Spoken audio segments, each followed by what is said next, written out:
to silence the lonely know. In the fire the rainbow grows.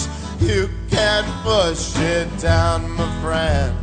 It will come up tenfold again. We will erase your name. We will show no restraint. How much blood must be shed on the streets of unrest?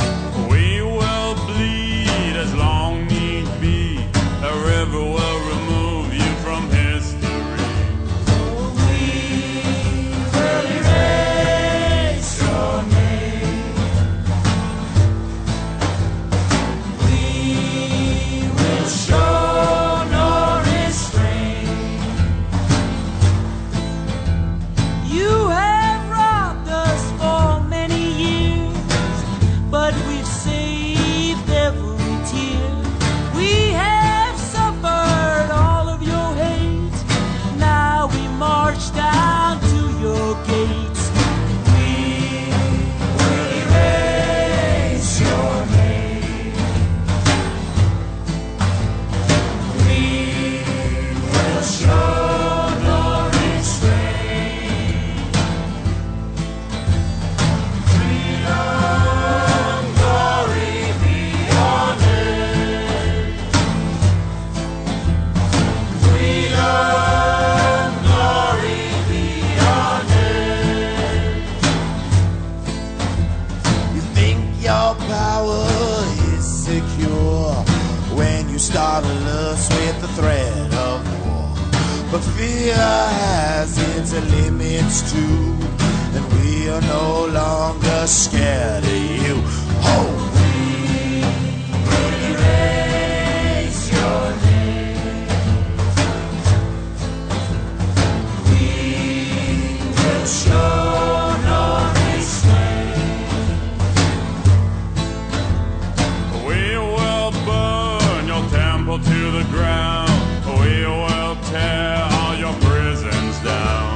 Your gallows will be set for burning just before one last hanging. Oh, We will erase your name.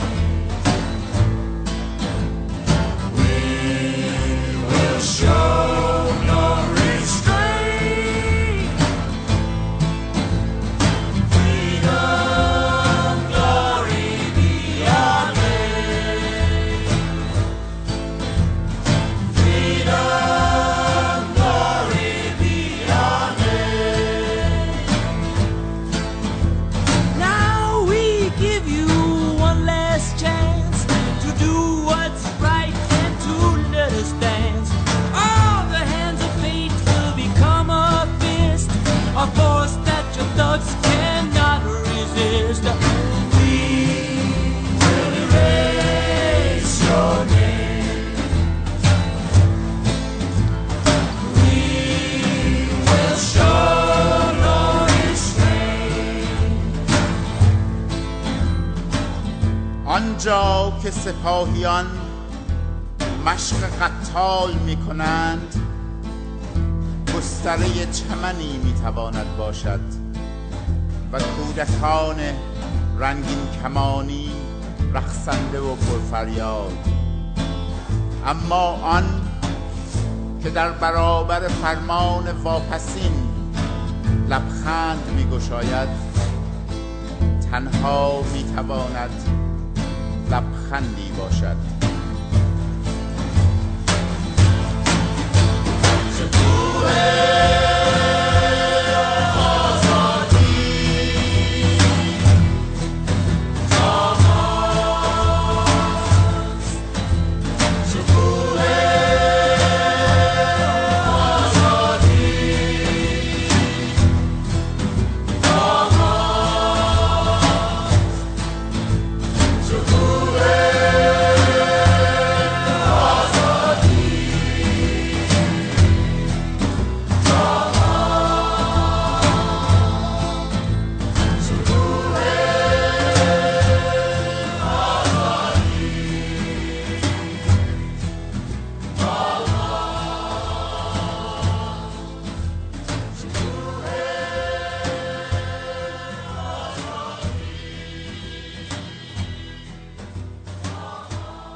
Hello there, good evening everyone. This is Dari on WorldStreams Radio. Thank you to our listeners from all around the world for joining us tonight. To learn more about WorldStreams Radio, visit our website at worldstreams.org. You can also find us now on Facebook at facebook.com/WorldStreams. At a time when the chasm between East and West is growing daily, it's reassuring to know there is still one medium that remains uncorrupted by petty bigotry and short-sightedness, and transcends all issues of race, religion, and ideology. Music, the universal language. The Islamic Republic of Iran may not seem the most likely breeding ground for young and upcoming musicians, but thanks to a few daring pioneers, doors that were seemingly locked tight by strict moral laws have been opened by a new generation. And out of this landscape, an indie band named Hypernova was born. Our guest tonight is Ram from the Iranian rock band Hypernova. Hello there, Saeed. Hello and welcome, Ram. It's an honor to have you with us tonight. Hello to you, and thank you so much for having me. Hello, Dari, and good evening, everyone, and thank you for joining us, and good evening to you, Ram. Let's start with your journey, Ram. By the way, this piece that we just heard, what can you tell us about it? Beautiful. This piece was written by a friend of mine. His name is Johnny B., who's an Iranian-American artist who lives in New York, and it was written after the aftermath of the June elections, where the people of Iran felt that the legitimate candidate who actually should have been president, being Mr. Mousavi,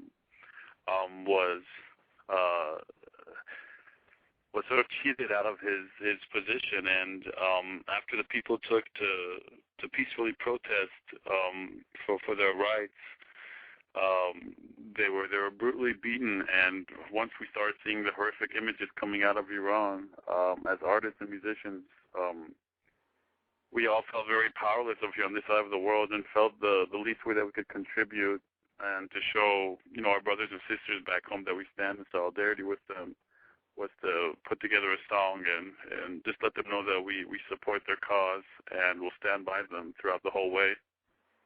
What kind of role do you think that that music and art should play in the transformation of public opinion when it comes to dealing with, for example, what happened in June? I think the medium of music is such a powerful tool of motivating and inspiring people. I think musicians and artists have this ability to inspire people that politicians sometimes can't. And music, I think it just transcends everything, barriers and religions and race. And actually looking back at some of the more fascist and sort of more dictatorial governments, and in history, you see how all these struggles in underground art, these writers and underground artists would struggle and would print and would write, and you would see what kind of effect their literature and their art would have on society as a whole. And I think Iran is no different from those places as well. But I can sort of understand why governments are afraid of musicians and artists. Governments like the one that's in Iran right now, because they sort of understand how much of an overwhelming effect, I guess, art can have on the human soul.